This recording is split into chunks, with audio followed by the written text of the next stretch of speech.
আমার সঠিক কাজটা আমি করছি।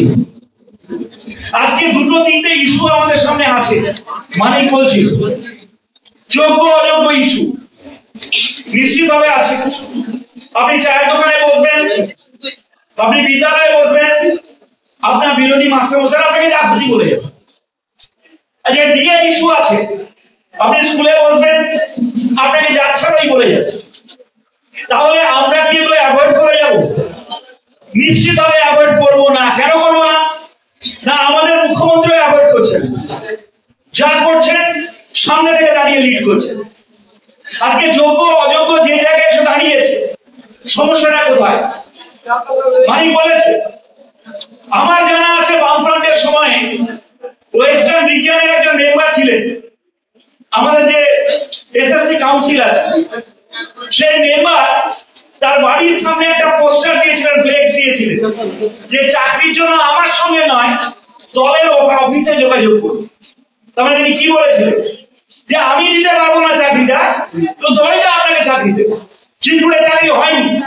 আমি যদি আমার দল করি, যে লোকটি দিনের পর দিন আমাকে সঙ্গ দেয়, আমার দলের পক্ষে কথা বলে, তার শিক্ষাগত যোগ্যতা আছে, তাকে যদি আমি সুপারিশ করি তাহলে আমার দোষ? আমি তো মনে করি তার মধ্যে যোগ্যতা আছে। সেটা এতদিন পড়িয়ে কোনো ছাত্রছাত্রী তো অসুবিধা করেনি, অভিযোগ করেনি।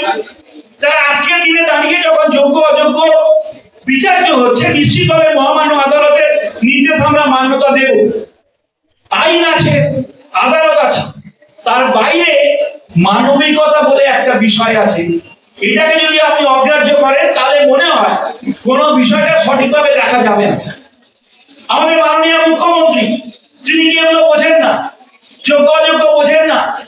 কোথায় কি হয়েছে না হয়েছে তিনি জানেন না? তা সত্ত্বেও দাঁড়িয়ে বিধানসভায় তিনি বলেন, যারা চাকরি পেয়েছেন, যারা চাকরি করছেন, সেই চাকরি হারাদের পাশে আমি আছি, মানবিক কারণে আছি। কারণ যারা একজন লোক চাকরি পেয়ে যান, তখন স্বাভাবিকভাবে তাকে সামাজিক মর্যাদা, সামাজিক সম্মান, সেই সম্মানটা ছিনিয়ে নিতে গেলে যদি কোনো আনটুয়ার্ড সিচুয়েশন ঘটে, তাহলে নিশ্চিতভাবে সেটা আমাদেরকে ব্যথিত করবে। তাহলে এই গ্রামটা কি গ্রাম? পিওরলি মানবিক গ্রাম। কিন্তু এটা কি আপনি দেখেছেন যে এই চাকরি দেওয়া নিয়ে অনেক রাজনৈতিক লোক কি জড়িয়ে গেছেন? আপনারা দেখেছেন কতজন অ্যারেস্টেড হয়েছে? একজন অ্যারেস্টেড হয়েছে, আমাদের প্রাক্তন মন্ত্রী অ্যারেস্টেড হয়েছে। দল কি তার পাশে দাঁড়িয়েছে?